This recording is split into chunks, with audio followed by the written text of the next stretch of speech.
So today is the big day of the garden tour, and I'm going to just quickly run through the garden to give myself a reminder of what it looks like today.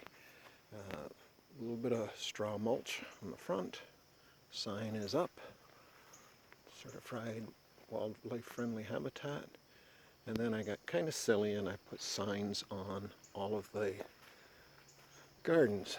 And I have to thank Tina for coming here and helping me get everything prepped. She insisted I water the gardens, which I never do, and they look great as a result. Anyway, my paths are swept, little signs made for each of the different flower beds, and this one is mostly spring ephemerals, so not much to show here. But then, because it's such a complicated route, decided that we should put some arrow signs up. And I've got some maps printed, but not nearly enough, because right now there's over 50 people coming today to the garden tour, and I've only got half a dozen maps. So here we go through, follow the arrows, go to the north fence garden, and head down here. Got an arrow to direct them in this direction. This is the red bud garden. The new garden here, which you catch on the way out for more details. Arrow points them down through here. And we go to the red bud garden here.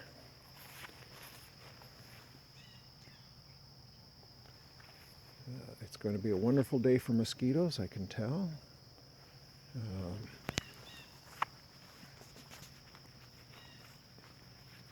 This is the back 40,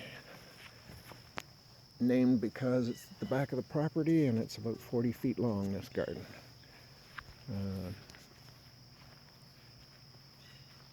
Little warning sign here.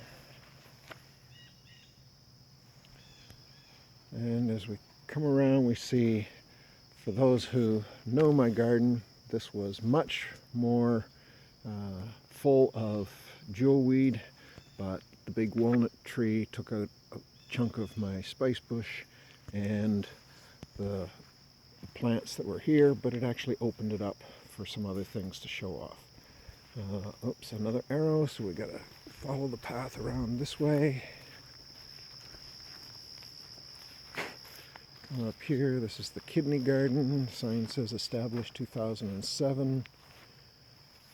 There's that garden, the fire pit garden, which is in here. And we come up to here, an arrow directing us around. And brings us down here past the shed garden with its little bluestem grass and lupins and butterfly watering station. There's a little path here that doesn't go anywhere really. It does circle around and come out over there, but it's been blocked. But visitors could come in part way anyway, and hopefully nobody tramples the jack-in-the-pulpit and the fern, which have popped up in the middle of the path, if they do so. Continue on around past this end of the shed garden.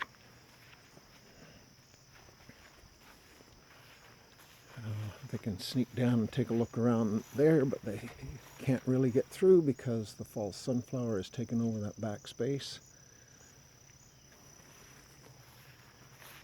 Back up here, this garden is called the Corral. Hard to tell now why, but it has a rail fence at the back, and that's why it got its name. But this is the land of giants, so you can't see the fence anymore anyway. And as we come up here, the arrow points us to the orchard, which is the hazelnuts. And we come around, we can go into the north fence garden, which is over there. The arrow points us back here. which takes us all the way across to the waterfalls and the bog. And the waterfalls is not running. I better go and see if the circuit breaker's popped. Anyway, so that garden,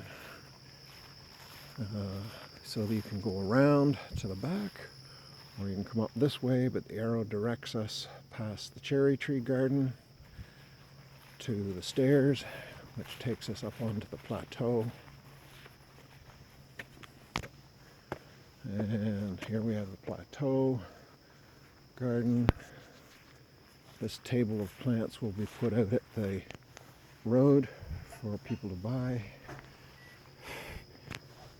And as we come around to this side, we see greyhenge in there, and the deck garden on this side, and finally the milkweed garden, and the end. So that's the path today.